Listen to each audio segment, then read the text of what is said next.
বড় update, big update আপনাদের সামনে তুলে ধরবো। এসআইআর এর শুনানির একেবারে শেষের পরে কড়া পদক্ষেপ করলো জাতীয় নির্বাচন কমিশন। কি পদক্ষেপ? 7 AERO-কে সাসপেন্ড করলো নির্বাচন কমিশন। 7 জন AERO-কে নির্বাচন কমিশন সাসপেন্ড করেছে। 5 জেলার 7 জন AERO-র বিরুদ্ধে শৃঙ্খলা ভঙ্গের অভিযোগে প্রশাসনকে কড়া পদক্ষেপের নির্দেশ।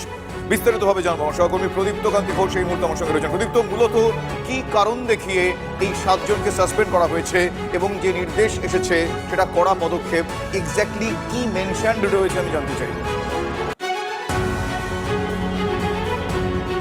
দেখো, যা জানা যাচ্ছে তাতে সুতি, ফারাক্কা, শামসেরগঞ্জ, ময়নাগুড়ি এবং ডেবরার একজন করে AERO রয়েছেন এবং ক্যানিং পূর্ব বিধানসভার 2 জন AERO তারা রয়েছেন। অর্থাৎ 7 জন AEROর বিরুদ্ধে পদক্ষেপ করতে রাজ্যের মুখ্য সচিবের কাছে চিঠি পাঠিয়েছে নির্বাচন কমিশন এবং তারা সাসপেন্ডের কথা বলেই চিঠি পাঠিয়েছে। আমরা অতীতে দেখেছি তারা সাসপেন্ডের সুপারিশের কথা বলেছিল। এক্ষেত্রে কমিশন তার হাতে যে আইন রয়েছে সেই আইন মোতাবেকই তারাই সিদ্ধান্ত নিয়েছে। একই সঙ্গে এই যে 7 জন AERO রয়েছেন তাদের বিরুদ্ধে যে বিভাগীয় তদন্ত এবং বিভাগীয় যে শৃঙ্খলা ভঙ্গ হয়েছে তার জন্য পদক্ষেপ করতে হবে, এটাও তারা স্পষ্ট করে দিয়েছে রাজ্যের মুখ্য সচিবকে পাঠানো চিঠিতে।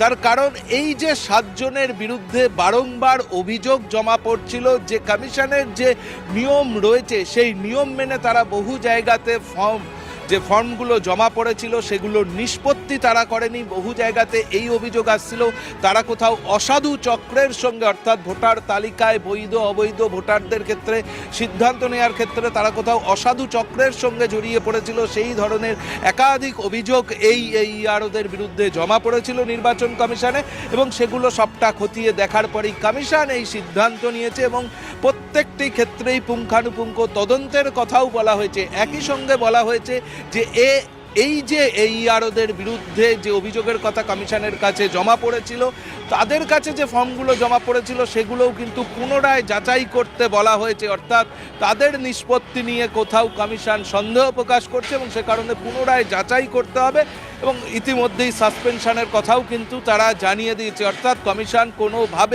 কাউকে যে কোনোভাবেই তারা রেয়াত করতে চাইছে না। SIR-এর শুধু কাজ নয়, দিন কয়েকের মধ্যে ভোটের নির্ঘণ্ট প্রকাশ হবে, সেখানেও কমিশন যে একটা বার্তা দিয়ে রাখলো অফিসারদের, আধিকারিকদের, যে কোথাও কমিশনের যে নিয়মগুলো রয়েছে তা ভঙ্গ করলে কোথায় তারা শাস্তির খাড়া নেমে আসতে পারে সেটাও স্পষ্ট করে দেয়া হলো বলেই মনে করছেন প্রশাসনিক মহলের কর্তারা।